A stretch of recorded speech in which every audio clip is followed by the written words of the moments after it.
The Atlas 6, Part 3, Battle. Callum. It had not been a particularly complex matter deciding to join the society at Atlas Blakey's invitation. If he didn't care for the experience, Callum reasoned he would leave. It was how he generally lived his life. He came and went as he wished. People these decisions affected, if they were angry about his mutability, did not typically stay mad. Preternaturally or otherwise, Callum had a way of ensuring that people came around to see his position on the matter, one way or another. Once he'd made his point, they could always be compelled to act reasonably from there.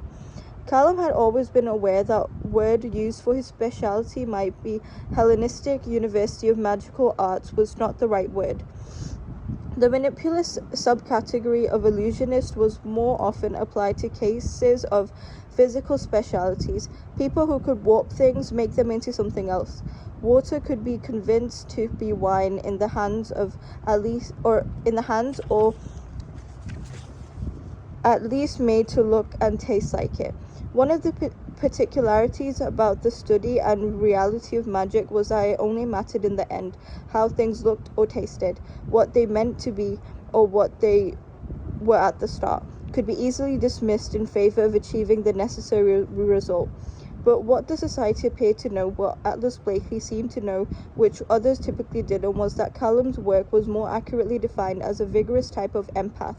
It was unsurprising, really, that he was magically misdiagnosed. Empathy was a far more common magical manifestation in women, and thus, when it appeared, it was usually cultivated in a highly delicate maternal sort of way. There were a number of female mediums who were able to tap into the emotions of others more often than not. They became marvelous humanitarians, lauded for their contributions to therapy and healing. It was a very feminine thing to be. Both magical and saintly, philanthropy could be worn like jewelry or cosmetics, glittering from the effervescence of their pores.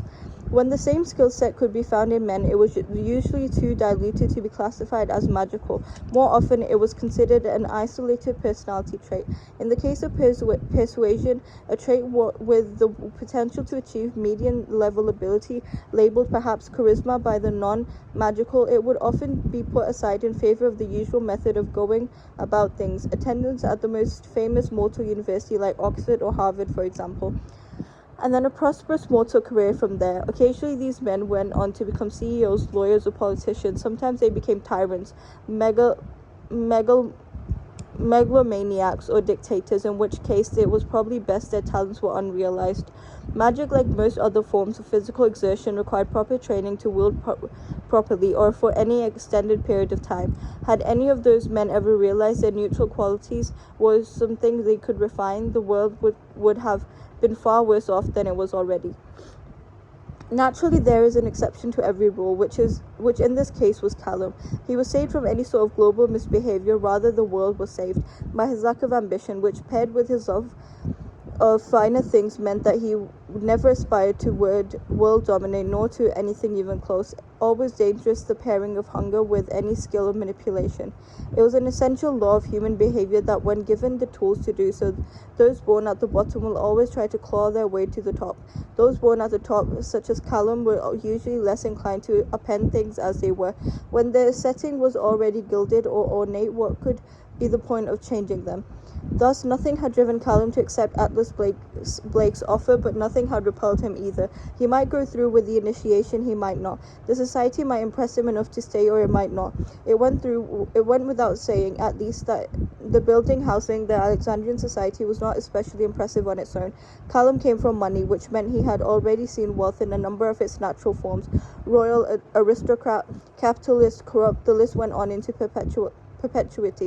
This form, the Alexandrian variety, was technically academic, though academic wealth was almost always one of the aforementioned forms, if not combination of all of them. There was a reason knowledge was reserved for the elite, a self-perpetuating cycle, really, though Callum could not be compelled to criticize it much. After all, he had done nothing but benefit from the inherent classicism of higher education. As with most things from which Callum had profited, he questioned very little. The same could not be said for the others, who had all returned unsurprisingly to accept the invitation. The American Libby Rose was most memorable by how often and irritatingly she spoke, and naturally she had been the first to ask a stupid question. "We are in the Alexandria, aren't we?" she asked, her brow furrowing beneath a rather unalluring fringe. If it were up to Callum, he'd have given her a different haircut entirely, something tied up or pulled back, preferably so she'd leave the tips of her hair alone. I couldn't see anything looked particularly Alexandrian. It certainly did not. The interior of whatever they were, distinct from wherever had housed yesterday's meeting, though presumably some equally untraceable location, looked very much like the inside of a London mansion, surrounded by what was surely an English garden as well. Despite the Nova's residency in Cape Town, Callum's family had been invited more than once to pay a visit to the British royal family. The Novas had once been close with the Greek royals, hence Callum's very comfortable study at the Hellenistic University in Athens, and he considered the society's decor to be very similar. Portraits of aristocracy lined the walls alongside a variety of Victorian busts, and while the architecture itself was certainly Greco-Roman influence, it bore obvious markers of the Romantics, leaning more 18th century neo than genuinely classical. Overall, the idea that it might have been anywhere other than England was extremely unlikely. "Well, I suppose there's no harm in saying we are actually in London," confirmed Dalton Ellery, the stiff-looking eye to Alice Blakely, whose energy was immediately guessable, fear or possibly intimidation. Callum presumed Dalton to harbour a bit of intellectual inferiority, which was the only thing to possibly explain the man's ongoing devotion to academics. If the perks of society membership were wealth and prestige, why stay here and fail to take advantage? But seeing as Callum didn't care, he didn't wonder about it for long.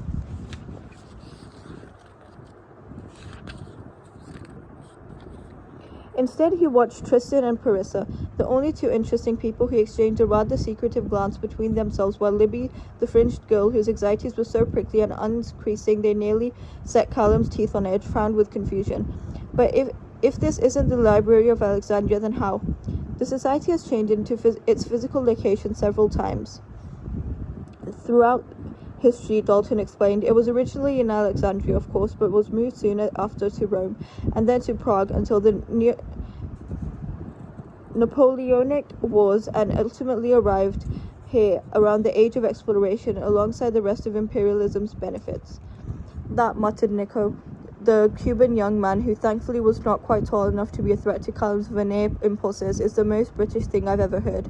"Yes, it's very much akin to the British Museum," confirmed Dalton dismissively, in that every relic from every culture is rather forcibly housed under the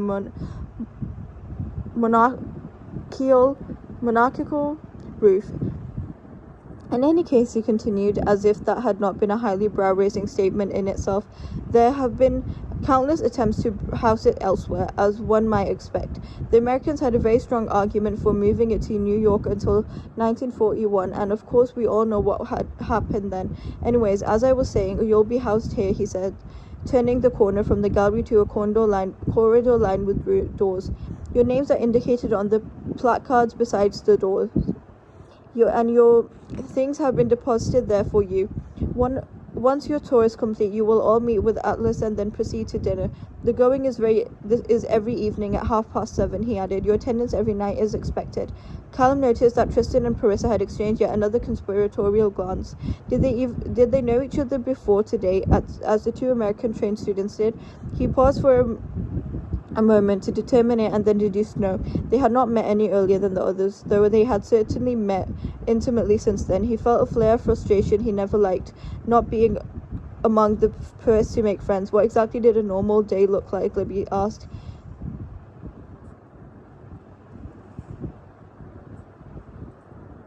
Continuing her tirade of questions. "Well, will there be classes, or